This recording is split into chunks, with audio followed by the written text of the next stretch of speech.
और आप देख रहे हैं द लेबोरिजबल फ्रेंड्स। यदि आप इस चैनल पर पहली बार हैं तो लाइक शेयर सब्सक्राइब कर लीजिएगा इस चैनल को। और 50 मोस्ट इंपोर्टेंट क्वेश्चन है प्रेसिडेंट पर यानी राष्ट्रपति पर। यदि आपने इस वीडियो को देख लिया तो मैं नहीं समझता कि प्रेसिडेंट से एक भी प्रश्न का आप जवाब आप जो है बच जाए।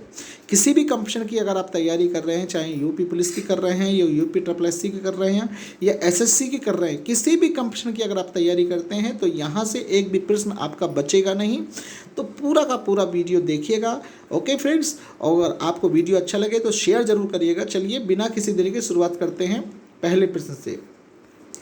किस अनुच्छेद में राष्ट्रपति पद का प्रावधान किया गया है? तो आपको ध्यान रखना है, राष्ट्रपति पद का जो प्रावधान है अनुच्छेद आपका 52 है, यानी अनुच्छेद 52 में राष्ट्रपति पद का प्रावधान किया गया है कि भारत का एक राष्ट्रपति होगा और जो कार्यपालिका की जो शक्ति है पूरी की पूरी वो राष्ट्रपति में निहित है। जो कार्यपालिका का संवैधानिक अध्यक्ष है वो राष्ट्रपति है, इस बात को आप ध्यान रखिएगा फ्रेंड्स। नेक्स्ट, किसे राष्ट्र का प्रथम व्यक्ति कहा जाता है? राष्ट्रपति को राष्ट्र का प्रथम व्यक्ति कहा जाता है, इस बात को आप ध्यान रखिए। यानी देश का प्रथम व्यक्ति राष्ट्रपति होता है, इस बात को ध्यान रखिएगा फ्रेंड्स। ओके, चलिए नेक्स्ट। भारत सरकार के समस्त कार्यपालिका संबंधी कार्य किसके नाम से संचालित किए जाते हैं? तो भारत सरकार के जो समस्त कार्य होते हैं वो राष्ट्रपति के नाम से संचालित किए जाते हैं, इस बात को आप ध्यान रखिए।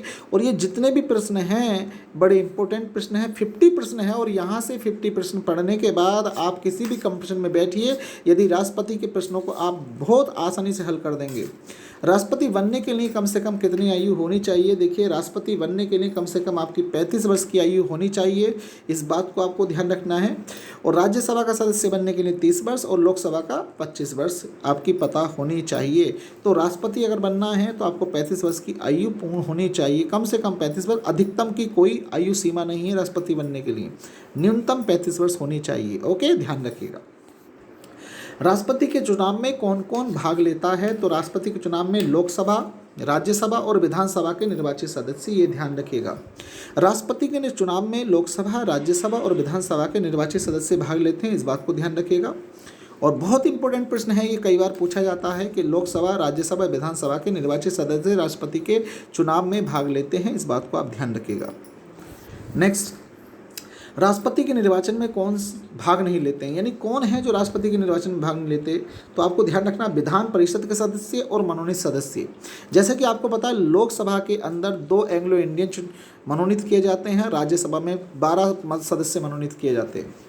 और इसके अलावा आप देखते हैं कि प्रत्येक राज्य की विधानसभा में एक एंग्लो इंडियन चुनने का भी प्रावधान है। तो ऐसे सदस्य जो है कभी भी राष्ट्रपति के चुनाव में प्रतिभाग नहीं करते, ना विधान परिषद के सदस्य और ना मनोनीत सदस्य। ओके, इस बात को आप ध्यान रखिएगा फ्रेंड्स। चलिए, भारत के राष्ट्रपति अपनी शक्तियों का प्रयोग करते हैं। तो भारत का जो राष्ट्रपति होता है वो अपनी शक्तियों का प्रयोग क्या करता है? सीधे अथवा अपने अधीनस्थ सबॉर्डिनेट अधिकारियों की मदद से वो देश का संचालन करता है। ओके, इस बात को ध्यान रखिए। नेक्स्ट, राष्ट्रपति के उम्मीदवार के लिए क्या आवश्यक नहीं है?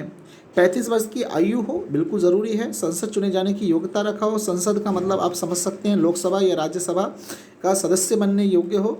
पढ़ा लिखा हो, ये ज़रूरी नहीं है, इस बात को ध्यान रखिए। देश का नागरिक हो, ये ज़रूरी है, लेकिन पढ़ा लिखा हो ऐसा कोई मेंशन नहीं है, इस बात को आप ध्यान रखिएगा। यानी 35 वर्ष की आयु हो, संसद चुने जाने की योग्यता रखता हो, देश का नागरिक हो, पढ़ा लिखा हो, ये ज़रूरी नहीं है। तो राइट आंसर आपका बी। ओके, ध्यान रखिएगा। भारतीय संविधान के 70वें संशोधन द्वारा भारत के राष्ट्रपति के चुनाव में जिन 2 केंद्र शासित प्रदेशों को भाग लेने का अधिकार दिया गया है वे कौन कौन से हैं? तो आपको पता होगा दिल्ली और पुडुचेरी वे ऐसे 2 केंद्र शासित प्रदेश हैं जिनको ये अधिकार दिया गया है। ओके, ध्यान रखिएगा। ओके, बहुत बार प्रश्न में पूछा जाता है वो कौन से हैं 2 राज्य हैं केंद्र शासित जो राष्ट्रपति के चुनाव में भाग लेते हैं? एक हो दिल्ली है, एक पुडुचेरी है। ओके, ध्यान रखिएगा फ्रेंड्स। नेक्स्ट, भारत के राष्ट्रपति के विषय में निम्नलिखित कथनों पर विचार करिए।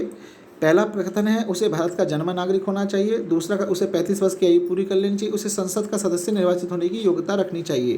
देखिए, संसद में राज्यसभा लोकसभा दोनों आती हैं, तो आंसर एक तो आपका रहेगा थर्ड सही। उसे भारत का जन्म नागरिक होना चाहिए, ऐसा कुछ भी मेंशन नहीं है। भारत का नागरिक होना चाहिए, भारत में जन्म आवश्यक नहीं है, भारत की नागरिकता जरूरी है। तो राइट आंसर क्या होगा आपका, आप इसको देखने के बाद कह सकते हैं कि कौन कौन से राइट आंसर होने चाहिए, आप मुझे बताइएगा, देख के और समझ के समझिएगा। तो संसद का सदस्य नहीं बल्कि लोकसभा या राज्यसभा का सदस्य होना चाहिए। तो राइट आंसर इसमें आपका जो होगा, आप देखें कौन सा होगा। तो भारत का जन्म नागरिक होना चाहिए, ये गलत है। भारत का जन्म नहीं बल्कि भारत की नागरिकता होनी चाहिए, तो आपका जो राइट आंसर है ये गलत हो गया। 35 वर्ष की आयु होनी चाहिए, ये राइट आंसर है आपका, इस बात को ध्यान रखिएगा। उसे संसद का सदस्य निर्वाचित होने की योग्यता होनी चाहिए, तो इसमें आपका जो सही आंसर होगा केवल आपका 2 है, आपको 35 वर्ष की आयु। यहाँ संसद ना होकर लोकसभा या राज्यसभा मेंशन की जा सकती थी, तो राइट आंसर आपका क्या होगा, केवल आपका 2 सही है। 2 कौन सा, ये केवल। तो चीज़ों को समझना पड़ेगा। उसे भारत का जन्म नागरिक, जन्म का मतलब भारत में जन्म होना आवश्यक नहीं है बल्कि भारतीय नागरिकता होना आवश्यक है। अगर वो भारत का नागरिक है तो वो भारत का राष्ट्रपति का चुनाव लड़ सकता है। ओके, इस बात को ध्यान रखिएगा। तो यहाँ पर एक गलत हो जाएगा, इसमें संसद का सदस्य नहीं लोकसभा या राज्यसभा का सदस्य होना ज़रूरी है, उसके अंदर योग्यता होनी चाहिए। तो राइट आंसर आपका केवल जो है केवल 2 है। ओके, ध्यान रखिएगा। नेक्स्ट, अगर भारत के राष्ट्रपति के चुनाव में कोई विवाद है तो उस विवाद को सौंपा जा सकता है किसको, सर्वोच्च न्यायालय को। राष्ट्रपति के चुनाव संबंधी जितने भी विवाद होते हैं वो सर्वोच्च न्यायालय में सॉर्ट आउट किए जाते हैं, उनको सोल्व जो किया था सर्वोच्च न्यायालय में किया जाता है, इस बात को ध्यान रखिएगा। चलिए, ओके फ्रेंड्स, अगर आप ध्यान रखते हैं इन चीज़ों का तो ध्यान रखने वाली बातें हैं ये। राष्ट्रपति 5 वर्ष तक अपने पद पर रहता है, कब से, अपने निर्वाचन की तारीख से, संसद द्वारा निर्धारित तिथि से, अपने पद ग्रहण करने के दिन से। ये बात ध्यान रखिए, जिस दिन वो अपना पद ग्रहण कर लेता उस दिन से वो 5 वर्ष तक रहता है, इस बात को ध्यान रखिए। अपने पद ग्रहण करने के दिन से वो राष्ट्रपति जो है 5 साल तक रहता है, जब तक कि नया राष्ट्रपति चुन के नहीं आ जाता है। ओके, इस बात को ध्यान रखिए। भारत का राष्ट्रपति अपना त्यागपत्र किसको देता है, तो भारत का राष्ट्रपति अपना त्यागपत्र देता है उपराष्ट्रपति को, वाइस प्रेसिडेंट को देता है। और उपराष्ट्रपति क्या करता है, उस त्यागपत्र की सूचना लोकसभा अध्यक्ष को देता है, ये भी बात आप याद रखिएगा। ओके, राष्ट्रपति अपना त्यागपत्र देगा उपराष्ट्रपति को, और उपराष्ट्रपति का दायित्व क्या है, इसके बारे में, राष्ट्रपति के बारे में लोकसभा अध्यक्ष को बताएगा, सूचित करेगा कि भाई राष्ट्रपति ने त्यागपत्र दे दिया है। ओके, तो इसके बारे में जो सूचना देने का अधिकार है उपराष्ट्रपति किसको लेके जाएगा, सीधा लोकसभा अध्यक्ष को बताएगा, इस बात को। ओके, ध्यान रखिए तुरंत। नेक्स्ट, सर्वोच्च न्यायालय के मुख्य न्यायाधीश को, ठीक है, आंसर करिए प्रश्न नंबर 14 का। भारतीय संविधान के किस अनुच्छेद के तहत राष्ट्रपति पर महाभियोग चलाया जा सकता है, अनुच्छेद 61 के तहत राष्ट्रपति पर जो है महाभियोग चलाया जा सकता है। महाभियोग का मतलब समझिए, यदि राष्ट्रपति संविधान का अतिक्रमण करते हैं, यदि कोई ऐसी कार्य करते हैं जो संविधान में अतिक्रमण माना जाएगा, तो ऐसी कंडीशन में राष्ट्रपति पर क्या चलाया जा सकता है, महाभियोग। महाभियोग लोकसभा या राज्यसभा में किसी में भी लाया जा सकता है, इस बात को ध्यान, दोनों सदनों में से किसी में भी पारित हो सकता है, इस बात को ध्यान रखिएगा। ऐसे प्रश्न भी पूछे जाते हैं और ये जितने प्रश्न हैं ये किसी ना किसी लेवल पर पूछे गए फ्रेंड्स। चलिए, राष्ट्रपति व महाभियोग का आरोप संसद के किस सदन द्वारा लगाया जाता है, तो मैंने जैसे आपको बताया लोकसभा, राज्यसभा यानी संसद के किसी भी सदन में क्या हो सकता है, राष्ट्रपति पर जो है महाभियोग का आरोप लगाया जा सकता है, इसमें कोई बड़ी बात नहीं है। ओके, ध्यान रखिएगा। नेक्स्ट, भारत के राष्ट्रपति व महाभियोग चलाने के लिए कम से कम कितने दिन पूर्व सूचना आवश्यक है, यानी कितने दिन पहले राष्ट्रपति को बताना आवश्यक है, तो 14 दिन पूर्व, ये बात ध्यान रखिएगा, 14 दिन पूर्व राष्ट्रपति को 14 दिन पूर्व बताना पड़ता है। ओके, महाभियोग लगाने से पहले। और यही कारण है कि आज तक किसी भी राष्ट्रपति पर जो है महाभियोग नहीं लगा, क्योंकि 14 दिन पूर्व ही उसको जो है सूचित कर दिया जाता है। चलिए, राष्ट्रपति का रिक्त स्थान भर लिया जाना चाहिए। आपको ध्यान रखना है, यदि राष्ट्रपति की पोस्ट अगर खाली हो गई तो उसे 6 महीने के अंदर भरा जाना चाहिए। 6 माह का मतलब आप समझ सकते हैं, 6 माह का मतलब 180 दिन हो सकते हैं, 6 या 18 आप समझ सकते हैं, तो 6 या 18 का मतलब 180 दिन भी कह सकते हैं, लेकिन 6 माह कहिए, अधिकतर 6 माह पूछा जाएगा, दिन ना पूछा जाएगा। ओके, चलिए, जब राष्ट्रपति मृत्यु, त्यागपत्र या अन्य कारणों से अपने कर्तव्य को नहीं निभा सकता तो उपराष्ट्रपति कितने समय तक राष्ट्रपति के रूप में कार्य कर सकता है, तो ये ध्यान रखिएगा, 6 माह तक। और जब उपराष्ट्रपति राष्ट्रपति के रूप में कार्य करता है तो उसको वही वेतन मिलता है जो राष्ट्रपति को मिलता है, वो सारी सुविधाएं मिलती हैं जो राष्ट्रपति को मिलती हैं, इस बात को भी ध्यान रखिएगा। ओके, जिस दिन से यानी उपराष्ट्रपति राष्ट्रपति का कार्यभार संभाल लेगा उस दिन से उसे सारी चीज़ें वही मिलेंगी जो राष्ट्रपति को मिलती हैं। ओके, ध्यान रखिएगा। चलिए, यदि भारत के राष्ट्रपति का पद रिक्त हो जाए और कोई उपराष्ट्रपति भी ना हो, तब कौन कार्यवाहक राष्ट्रपति होगा। अगर भारत के राष्ट्रपति का पद रिक्त हो गया है, उपराष्ट्रपति भी ना हो, तब आपके देश के जो सर्वोच्च न्यायालय के मुख्य न्यायाधीश होते हैं वे इस पद को सुशोभित करते हैं, ये ध्यान रखिएगा। ओके, राष्ट्रपति ना हो तो उपराष्ट्रपति संभालेगा, उपराष्ट्रपति ना हो तो ऐसी कंडीशन में सर्वोच्च न्यायालय का मुख्य न्यायाधीश संभालेगा। अगर सर्वोच्च न्यायालय का मुख्य न्यायाधीश भी ना हो तो सर्वोच्च न्यायालय का वरिष्ठतम न्यायाधीश संभालेगा, इस बात को ध्यान रखिएगा। ओके, चलिए प्रश्न नंबर 20, भारत का कार्यपालिका अध्यक्ष कौन है? तो भारत की कार्यपालिका का जो अध्यक्ष होता है आपको पता होना चाहिए, राष्ट्रपति होता है। ये ध्यान रखिएगा, राष्ट्रपति ध्यान रखना है, राष्ट्रपति। ओके, राष्ट्रपति, राजपति हो गया है, राष्ट्रपति ध्यान रखिएगा, राष्ट्र का पति। ओके, तो राष्ट्रपति होता है, इस बात को ध्यान रखिएगा फ्रेंड्स। चलिए नेक्स्ट, राष्ट्रपति लोकसभा को कब भंग कर सकता है? भारत के प्रधान न्यायाधीश के अनुशंसा पर, लोकसभा की अनुशंसा पर, केंद्रीय मंत्रिमंडल की अनुशंसा पर। यदि केंद्रीय मंत्रिमंडल अनुशंसा करता है, इस बात को कहता है, तो लिखित में देगा तो जो राष्ट्रपति होगा उसको भंग कर सकता है। ओके, लोकसभा को भंग किया जा सकता है। लोकसभा और राज्यसभा की संयुक्त बैठक किसके द्वारा आहूत की जाती है? यानी लोकसभा और राज्यसभा की जो ज्वाइंट सेशन बुलाया जाता है वो राष्ट्रपति के द्वारा बुलाया जाता है, अध्यक्षता लोकसभा अध्यक्ष करता है, इस बात को ध्यान रखिएगा। और जब ज्वाइंट सेशन क्यों होता है ये समझ लीजिए, जब लोकसभा और राज्यसभा किसी बिल को लेकर एक मत नहीं होते तो ऐसी कंडीशन में राष्ट्रपति को ज्वाइंट सेशन बुलाना होता है, और ज्वाइंट सेशन की जो अध्यक्षता करता है लोकसभा अध्यक्ष करता है, इस बात को भी ध्यान रखिए फ्रेंड्स। चलिए, भारतीय संविधान के किस संशोधन द्वारा राष्ट्रपति को कोई भी मामला मंत्रिपरिषद द्वारा पुनर्विचार के लिए वापस भेजने का अधिकार दिया गया? तो 44वें संविधान संशोधन के द्वारा दिया गया है, इस बात को ध्यान रखिएगा। और 44वां संविधान संशोधन आज जो हुआ है आपका 1978 में हुआ है, इस बात को ध्यान रखिए। और 44वें संविधान संशोधन के द्वारा ही आपके देश के अंदर संपत्ति का जो मूल अधिकार था उसको समाप्त करके जो है कानूनी अधिकार बनाया गया। ओके, संपत्ति के मूल अधिकार को क्या बनाया गया है? एक कानूनी अधिकार बना दिया गया है। पहले संपत्ति का जो अधिकार था अनुच्छेद 31 में था, अब वो 300 का के अंदर है, इस बात को भी आप ध्यान रखिए, अनुच्छेद 300 का। ओके, तो इतनी बातें अगर आप ध्यान रखेंगे तो मैं नहीं समझता कि आपकी तैयारी जो बेहतर तरीके से न हो। चलिए, अनुच्छेद 108 के अंतर्गत लोकसभा और राज्यसभा की संयुक्त बैठक आहूत की जाती है राष्ट्रपति के द्वारा, आपको पता होना चाहिए। अनुच्छेद 108 में ज्वाइंट सेशन का जिक्र है। ज्वाइंट सेशन का मतलब समझ लीजिएगा, मैंने जैसे बताया कि लोकसभा और राज्यसभा यदि किसी बिल को लेकर किसी विधेयक पर एक मत नहीं होते तो ऐसी कंडीशन में राष्ट्रपति को ज्वाइंट सेशन बुलाना होता है और उसकी अध्यक्षता लोकसभा अध्यक्ष करते हैं, इस बात को आप ध्यान रखिएगा फ्रेंड्स। ओके, अगर ये वीडियो आपको अच्छी लगती है तो आप ये ध्यान रखिए, शेयर करिए अपने ग्रुप में और जुड़ जाइए चैनल से। देखिए, मेरा उद्देश्य सिर्फ ये है कि आपको बढ़िया बेहतर कंटेंट मिले जिससे कि आपको सफलता मिले, और आपकी सफलता ही मेरा अपने आप में, ये समझिए आप लोग सफल होते हैं, आप लोग जुड़ते हैं चैनल से, तो निश्चित रूप से ये मान के चलिए कि मेरा फ़ायदा इसी चीज़ में है भाई, आप लोग सफल हो जाएं, मेरा फ़ायदा है भाई, ये मैं मानता हूँ। चलिए, तो शेयर ज़रूर करा करो, कमेंट ज़रूर करा करो फ्रेंड्स। चलिए अगले प्रश्न पे चलते हैं। किस राष्ट्रपति ने एक शक्ति का प्रयोग किया था जिसे संवैधानिक शब्दावली में जेबी निषेधाधिकार यानी पॉकेट वीटो कहते हैं? पॉकेट वीटो का मतलब समझ लीजिए। ओके, तो पॉकेट वीटो का एकमात्र उदाहरण मिलता है ज्ञानी जेल सिंह। यह ध्यान रखिएगा, ज्ञानी जेल सिंह जो हैं एकमात्र ऐसे व्यक्ति हैं जिन्होंने पॉकेट वीटो का प्रयोग किया था, और ज्ञानी जेल सिंह पहले सिख राष्ट्रपति हैं, इस बात को भी आप ध्यान रखिएगा। भारत के पहले सिख राष्ट्रपति ज्ञानी जेल सिंह को बताइएगा, पॉकेट वीटो का प्रयोग करने वाले एकमात्र राष्ट्रपति ज्ञानी जेल सिंह को बताइएगा, ये बात आपको ध्यान रखनी है। ओके, और किस राज्य से थे ये? पंजाब राज्य से थे, ये बात ध्यान रखिएगा। प्रश्न कभी कभी ऐसे ही पूछ लिया जाता है कि ज्ञानी जेल सिंह किस राज्य से थे?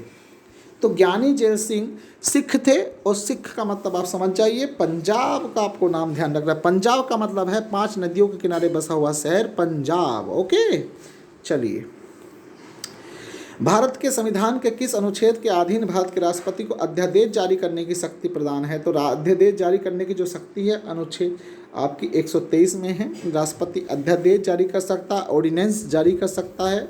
ओके, इस बात को ध्यान रखिएगा फ्रेंड्स। नेक्स्ट, भारत का राष्ट्रपति किस अनुच्छेद के तहत महान न्यायवादी की नियुक्ति करता है? तो भारत के राष्ट्रपति को महान न्यायवादी की नियुक्ति करने का जो अधिकार है वो 76 के अकॉर्डिंग है, और 148 में वो महानियंत्रक लेखा परीक्षक की नियुक्ति करता है, इस बात को ध्यान रखिए। 155 के अंतर्गत वह राज्यपाल की नियुक्त करता है। जो राज्य के अंदर राज्यपाल होता है उसको राष्ट्रपति नियुक्त करता है according to the article 155। Okay. और 148 के अनुसार जो है महालेखा जो आपका नियंत्रण परीक्षक होता है, ओके, उसकी नियुक्ति 148 के तहत होती है। और महान न्यायवादी की नियुक्ति 76 के अकॉर्डिंग होती है। इस बात को भी आप ध्यान रखिएगा। ओके। और अनुच्छेद 143 के अनुसार राष्ट्रपति कानून के प्रश्न पर, ओके, क्या कर सकता है, सुप्रीम कोर्ट से सलाह ले सकता है। इस बात को भी आप ध्यान रखिए फ्रेंड्स। ओके। जितनी बातें बताई जा रही हैं ये 50 प्रश्न नहीं बैठेंगे, 50 से ज़्यादा प्रश्न हो जाएंगे। और मैं ये कह सकता हूँ पूरे विश्वास के साथ ये वीडियो राष्ट्रपति से बनने वाले एक भी प्रश्न को किसी भी लेवल की अगर आप तैयारी करें तो बचने वाला नहीं है यहाँ से। चलिए, निम्नलिखित में से किन किन भारत के राष्ट्रपति द्वारा की जाती है, यानी किन किन की जो नियुक्ति है राष्ट्रपति के द्वारा की जाती है बताना है। तो वित्त आयोग की नियुक्ति राष्ट्रपति के द्वारा की जाती है। संघ के राज्य के जो मुख्यमंत्री होते हैं, जो केंद्र शासित प्रदेश होते हैं, उनकी राष्ट्रपति के द्वारा की जाती है। और योजना आयोग के उपाध्यक्ष की नियुक्ति नहीं की जाती। तो राइट आंसर होगा आपका 1 और 3 होना चाहिए। आंसर देख लेते हैं इसके। ओके, ऑप्शन देख लेते हैं। 1 और 3 होना चाहिए। 1 और 3 सही है आपके, ऑप्शन थर्ड सही होगा, 1 और 3। ओके, ध्यान रखिएगा। क्योंकि योजना आयोग की जो उपाध्यक्ष की नियुक्ति होती है वो प्रधानमंत्री के द्वारा होती है। इस बात को ध्यान रखिए। योजना आयोग का नाम बदल के अब नीति आयोग हो गया है। और नीति आयोग का जो अध्यक्ष होता है वो प्रधानमंत्री होता है। इस बात को भी आप ध्यान रखिएगा। ओके फ्रेंड्स, चलिए, भारतीय संविधान का कौन सा अनुच्छेद राष्ट्रपति को उच्चतम न्यायालय से परामर्श करने की शक्ति प्रदान करता है? तो आपको ध्यान रखना अनुच्छेद 143, इस बात को ध्यान रखिए। नेक्स्ट, भारत का राष्ट्रपति किसी व्यक्ति की सजा को माफ कर सकता है किस अनुच्छेद के तहत? अनुच्छेद 72 के तहत राष्ट्रपति को ये पावर है कि वह किसी व्यक्ति की सजा को माफ कर सकता है। चलिए, तो राष्ट्रपति क्षमा की बात की। क्षमा की जो शक्ति है राष्ट्रपति की वो कैसी शक्ति है? राष्ट्रपति की जो क्षमा की शक्ति है वो एक न्यायिक शक्ति है। इस बात को ध्यान रखिए। जो राष्ट्रपति की जो शक्ति है आपकी, राष्ट्रपति की, ये कैसी शक्ति है? ये क्षमा की शक्ति जो है आपकी न्यायिक शक्ति है, यानी जस्टिस पावर आप इसको कह सकते हैं। इस बात को ध्यान रखिए। संसद के लिए राष्ट्रपति का अभिभाषण कौन तैयार करता है? तो ध्यान रखिए, संसद के लिए राष्ट्रपति का जो अभिभाषण है केंद्रीय मंत्रिमंडल तैयार करता है। ओके। नेक्स्ट, स्वतंत्र भारत के पहले राष्ट्रपति कौन थे? तो कहाँ से थे पहले राष्ट्रपति थे? तो बिहार से थे। आपको ध्यान रखना, राजेंद्र प्रसाद, सबसे लंबा कार्यकाल है, 12 साल का कार्यकाल रहा इनका लगभग। तो आपको ध्यान रखना है कहाँ से थे, बिहार राज्य से थे। ओके, कहाँ से? बिहार राज्य के, यानी सबसे पहले आपके देश को राष्ट्रपति देने वाला जो राज्य है वो बिहार राज्य है, डॉक्टर राजेंद्र प्रसाद। इस बात को ध्यान रखिए। चलिए, भारत के पहले राष्ट्रपति कौन थे? डॉक्टर राजेंद्र प्रसाद थे। देश के आपके पहले राष्ट्रपति डॉक्टर राजेंद्र प्रसाद। इस बात को आप ध्यान रखिएगा। भारत के कौन से राष्ट्रपति थे जो 2 अवधि के लिए राष्ट्रपति बने थे? तो 2 अवधि के लिए राष्ट्रपति राजेंद्र प्रसाद ही बने हैं। इस बात को ध्यान रखिएगा। एकमात्र ऐसे राष्ट्रपति हैं ये। नेक्स्ट, भारत के पहले मुस्लिम राष्ट्रपति कौन थे? तो डॉक्टर जाकिर हुसैन आपके देश के पहले मुस्लिम राष्ट्रपति हैं। और सबसे छोटा कार्यकाल इन्हीं का 1 साल 11 महीने, 1 साल 11 यानी 1 साल 11 दिन की बात कर सकते हैं आप। तो इन्होंने जो है कम कार्यकाल, कारण इनका ये था कि इनके कार्यकाल के दौरान मृत्यु हो जाती है। ओके, इस बात को ध्यान रखिएगा। डॉक्टर जाकिर हुसैन जो है उत्तर प्रदेश के हैं। इस बात को भी आप ध्यान रखिएगा। ओके, पहला राष्ट्रपति आपके देश को दिया बिहार ने, दूसरा राष्ट्रपति दिया आपको आपके उत्तर प्रदेश ने। इस बात को भी ध्यान रखिएगा। तो देश के पहले मुस्लिम राष्ट्रपति डॉक्टर जाकिर हुसैन, सबसे छोटा कार्यकाल डॉक्टर जाकिर हुसैन का, क्योंकि कारण ये था कि इनकी कार्यकाल के दौरान मौत हो जाती है। इस बात को ध्यान रखिए फ्रेंड्स। ओके, चलिए, सबसे छोटा कार्यकाल किस राष्ट्रपति का रहा? तो आपको ध्यान रखना है डॉक्टर जाकिर हुसैन का रखना है, 1 साल 11 दिन। ओके, इस बात को ध्यान रखिएगा। ओके, चलिए, नेक्स्ट प्रश्न बताइएगा। ऐसे राष्ट्रपति कौन थे जिन्होंने सर्वोच्च न्यायालय के मुख्य न्यायाधीश और राष्ट्रपति दोनों के पदों पर कार्य किया है? इस बात को, तो एम हिदायतुल्लाह हैं ऐसे राष्ट्रपति, इतिहास के अंदर एकमात्र राष्ट्रपति जिन्होंने दोनों पदों पर कार्य किया है। इस बात को विशेष तौर पर ध्यान रखिए। और ये बहुत बार कंपटीशन में पूछा गया प्रश्न। ओके, ध्यान रखने वाली बातें हैं फ्रेंड्स। यदि आप इस चैनल पर पहली बार हैं तो लाइक करिए, शेयर करिए और शेयर कर दीजिए इस वीडियो को। जो भाई बहन मेरे अगर तैयारी कर रहे हैं किसी चीज़ की, किसी कंपटीशन की, उत्तर प्रदेश पुलिस की कर रहे हैं या किसी भी कंपटीशन की अगर आप तैयारी कर रहे हैं, तो राष्ट्रपति से एक भी प्रश्न अगर आपका किसी भी लेवल पर आता है तो बचेगा नहीं इस PDF से। तो मेन उद्देश्य ये है, तो शेयर जरूर कर दीजिएगा ग्रुपों में अपने। चलिए, तो भारत के ऐसे राष्ट्रपति जिन्होंने उपराष्ट्रपति पद से इस्तीफा देकर राष्ट्रपति का इलेक्शन लड़ा, तो एकमात्र मिलेंगे आपको BB गिरी। तो BB गिरी ऐसे राष्ट्रपति हैं जिन्होंने उपराष्ट्रपति के पद से इस्तीफा देकर राष्ट्रपति का इलेक्शन लड़ा था। इस बात को आप ध्यान रखिएगा।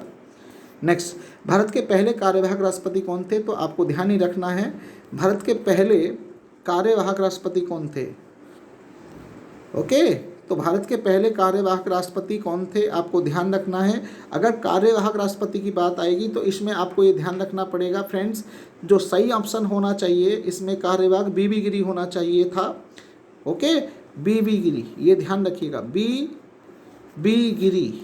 ओके, BB गिरी आपके पहले राष्ट्रपति हैं कार्यवाहक। ओके, ध्यान रखिएगा, PDF में आंसर गलत टाइप हो गया है। ओके, ध्यान रखने वाली बात है। भारतीय इतिहास में निर्विरोध निर्वाचित होने वाले एकमात्र राष्ट्रपति कौन थे? तो निर्वाचित होने वाले एकमात्र राष्ट्रपति थे आपके नीलम संजीव रेड्डी।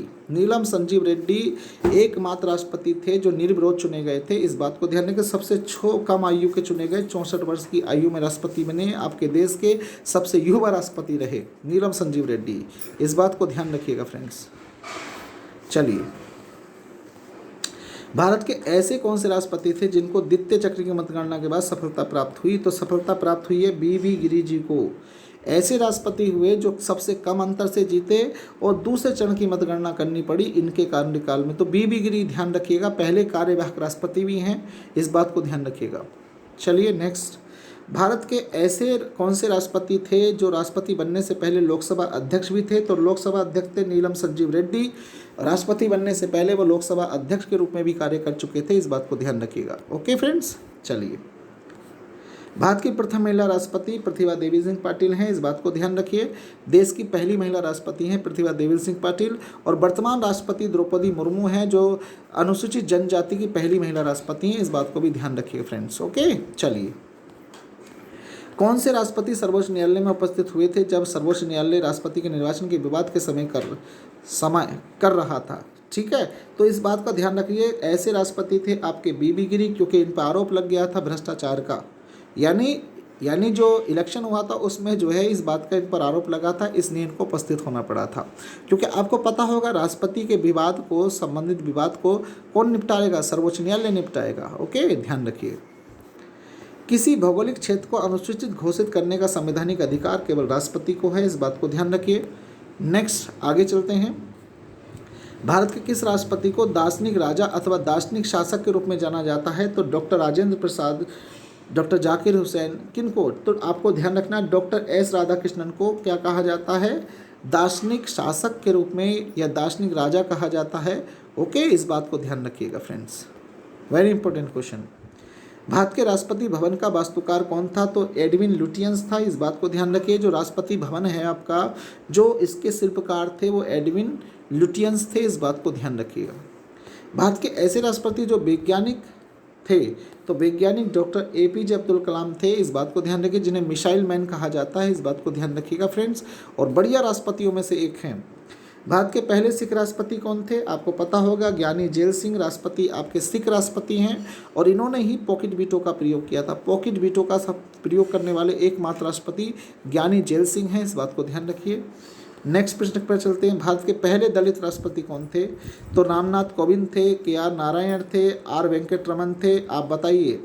तो राइट आंसर होगा KR नारायण पहले आपके देश के दलित राष्ट्रपति थे, इस बात को ध्यान रखिएगा। KR नारायण जो है तो केरल के थे, इनके नाम में भी के है, इनके राज्य में भी के है।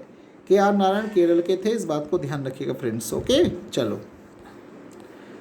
राष्ट्रपति का चुनाव लड़ने के लिए कितनी जमानत राशि जमा होनी चाहिए? जमा की जाती है तो 15,000 रुपये की धनराशि जमा की जाती है, इस बात को ध्यान रखिए।